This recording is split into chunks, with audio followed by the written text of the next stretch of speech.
ಸಾಕಷ್ಟು ಬಾರಿ ಬಂದೀನಿ ಕೂಡಲ ಸಂಗಮಕ್ಕೆ, ಬಹಳ ಖುಷಿ ಆಗುತ್ತೆ. ಅಂಡ್ ಇವತ್ತು ಬಸವ ಜಯಂತಿ ದಿನ ಬಂದಿರೋದು ಬಹಳ ಖುಷಿ. ಆಕ್ಚುಲಿ ಒಂದು ಥ್ಯಾಂಕ್ಸ್ ಹೇಳಬೇಕು. ಬಸವಣ್ಣನನ್ನ ಸಾಂಸ್ಕೃತಿಕ ರಾಯಭಾರಿಯನ್ನಾಗಿ ಘೋಷಿಸಿ ಅವ್ರನ್ನ ತುಂಬ ಅದ್ಭುತವಾಗಿ ಸೆಲೆಬ್ರೇಟ್ ಮಾಡ್ತಾ ಇದ್ದಾರೆ. ಅದಕ್ಕೆ ಬಹಳ ಕೃತಜ್ಞತೆಗಳು. ಅಂಡ್ ಬಹಳ ತುಂಬ ಇಂಪಾರ್ಟೆಂಟು ಬಸವಣ್ಣನವ್ರನ್ನ ಸೆಲೆಬ್ರೇಟ್ ಮಾಡೋದು. ಅದು ಇವತ್ತಿಲ್ಲಿ ತುಂಬ ಅದ್ಭುತವಾಗಿ ಆಗ್ತಾ ಇದೆ.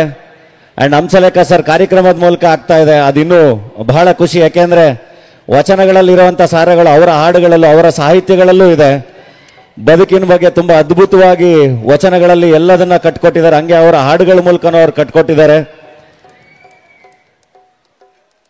ನಿಮ್ಮ ಪ್ರೀತಿ, ನಿಮ್ಮ ಆಶೀರ್ವಾದ ಯಾವತ್ತು ಎಲ್ಲ ಕಲಾವಿದರ ಮೇಲೂ ಹೀಗೆ ಇರಲಿ. Thank you very much. And ತುಂಬ ಅದ್ಭುತವಾದ ಕಾನ್ಸೆಪ್ಟು. ಅಂಡ್ ಇವತ್ತಿಗೆ ತುಂಬ ಆಪ್ಟ್ ಅಂದ್ರೆ ದಯವೇ ಧರ್ಮದ ಮೂಲವಯ್ಯ ಅಂತ ಅದನ್ನ ಇಟ್ಕೊಂಡು ಮಾಡ್ತಿರೋದು. ದಯವೇ ಧರ್ಮದ ಮೂಲವಯ್ಯ, ದಯವೇ ಬೇಕು ಸಕಲ ಪ್ರಾಣಿಗಳಲ್ಲಿಯೂ, ದಯವಿಲ್ಲದ ಧರ್ಮ ಅದಾವುದಯ್ಯ ಅಂತ ಬಸವಣ್ಣವ್ರು ಹೇಳಿರೋದು.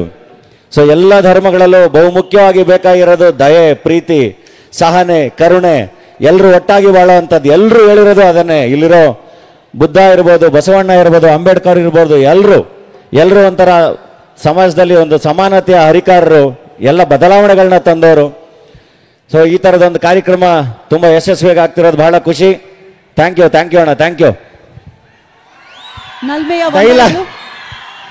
ಎಲ್ಲಿ ಬಸವ ಜಯಂತಿಗೆ ಬಂದ್ಬಿಟ್ಟು ನಾನು ಅಂಕಲ್ನ ಹೊಡಿತೀನಿ ಸುಬೇ ಅಂದ್ರೆ ಚೆನ್ನಾಗಿರುತ್ತಾ? ಬಸವ ಜಯಂತಿಗೆ ಬಂದ್ಮೇಲೆ ಇವ ನಾರವ ಎಂದೆಣಿಸದಿರಯ್ಯ, ಇವ ನಮ್ಮವ ಎಂದೆಣಿಸಯ್ಯ, ಕೂಡಲ ಸಂಗಮನ ಮಗನೆಂದೆಣಿಸಯ್ಯ. ಈ ಥರದೇನಾರು ಹೇಳ್ಬೇಕು ತಾನೆ?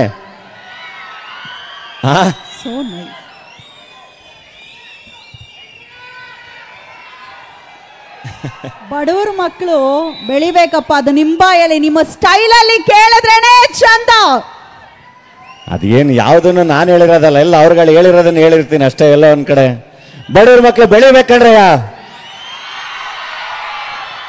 ಅದಕ್ಕೆ ತುಂಬಾ ಅದ್ಭುತವಾಗಿ ಕೆಲಸ ಮಾಡಬೇಕು, ನಿರಂತರವಾಗಿ ಪ್ರಾಮಾಣಿಕವಾಗಿ ಕೆಲಸ ಮಾಡಬೇಕು, ಪ್ರಾಮಾಣಿಕವಾಗಿ ಶ್ರಮ ಹಾಕ್ಬೇಕು. ಖಂಡಿತ ಆಗುತ್ತೆ. ಕನಸುಗಳು ಕಟ್ಕೊಂಡು ಗುರಿ ಇಟ್ಕೊಂಡು ಅದ್ರ ಕಡೆ ಎಲ್ಲರೂ ವರ್ಕ್ ಮಾಡಿ, ಖಂಡಿತ ಗೆಲುವು ಸಾಧ್ಯ. ಅಂಡ್ ಬದುಕನ್ನ ನಿರಂತರವಾಗಿ ಸೆಲೆಬ್ರೇಟ್ ಮಾಡಿ. ಕಾಯಕದಲ್ಲಿ ಕೈಲಾಸವನ್ನ ಕಂಡ್ರೆ ಬಡವರು ಮಕ್ಕಳು ಬೆಳಿತಾರೆ ಕಂಡ್ರಯ್ಯ ಅಂತ ಹೇಳ್ತಾ ಅದ್ಭುತವಾದ ವೇದಿಕೆಯನ್ನ ಮಾಡಿಕೊಡ್ತಾರೆ. ಬೆಳೀತಿರುವಂತಹ ನಟರಿಗೆ ನಿರ್ಮಾಪಕನಾಗಿ ಅದಕ್ಕೆ ಶರಣು ಎನ್ನುತ್ತಾ ನಿಮ್ಮಂತಹ ಪ್ರಾಜ್ಞರು, ಸಾಮಾಜಿಕ ಚಿಂತಕರು ಸ್ಯಾಂಡಲ್ವುಡ್ನಲ್ಲಿ ಇನ್ನೂ ಹೆಚ್ಚಾಗ್ಲಿ ಅಂತ ಹಾರೈಸ್ತಾ ನಮ್ಮ ಪ್ರೀತಿಯ ಜಿಲ್ಲಾಧಿಕಾರಿಗಳನ್ನ ಮತ್ತೊಮ್ಮೆ ವೇದಿಕೆಗೆ ಬರ್ಮಾಡ್ಕೊಳ್ತಾ ಇದ್ದಾನೆ. ಜೊತೆಗೆ ನಮ್ಮ ಅಮರನಾಥ್ ರೆಡ್ಡಿರವರು ದಯವಿಟ್ಟು ವೇದಿಕೆಗೆ ಬರಬೇಕು. ಶಶಿಧರ್ ಕುರೇರ ಸರ್ ಅವರು ಕೂಡ ವೇದಿಕೆಗೆ ಆಗಮಿಸಬೇಕಾಗಿ ಸವಿನಯ ಪ್ರಾರ್ಥನೆ. ಅಲ್ಲ, ಚರಾಚರವೆಂಬುದೊಂದು ಕಿಂಚಿತ್, ಚತುರ್ಯುಗವೆಂಬುದೊಂದು ಕಿಂಚಿತ್, ಆಗುವುದೆಂಬುದೊಂದು ಕಿಂಚಿತ್, ಆಗದು ಎಂಬುದೊಂದು ಕಿಂಚಿತ್, ತಾನು ಶುದ್ಧನಾದ ಶರಣಂಗೆ ಗುಹೇಶ್ವರನೆಂಬುದೊಂದು ಕಿಂಚಿತ್ ಅಂತ. Thank you. ಅಂಡ್ ಇನ್ನೊಂದು ಸ್ಪೆಷಲ್ ಎಲಿಮೆಂಟ್ ಇವತ್ತು ಹಂಸಲೇಖ ಸರ್ ಕೃಷ್ಣಾ ನದಿಗೆ ಬಸವನ ಬಾಗಿಲು ಅಂತೇಳಿ ಹೆಸರಿಟ್ಟು, ಆ ಎಲ್ಲ ಗೇಟ್ಗಳಿಗೂ ಒಂದೊಂದು ಹೆಸರಿಟ್ಟು ಒಂದು ಅದ್ಭುತವಾದ ಹಾಡನ್ನ ಮಾಡಿದ್ದಾರೆ ಅಂತ ಕೇಳ್ಪಟ್ಟೆ. ಅದು ಕೂಡ ಇಲ್ಲಿ ಪ್ರೆಸೆಂಟ್ ಮಾಡ್ತಿದ್ದಾರೆ. ಧನ್ಯವಾದಗಳು ನಿಮ್ಮ ಪ್ರೀತಿ ಅಭಿಮಾನದ ನುಡಿಗೆ. ನೋಡಿ, ಆ ಕ್ಷಣದ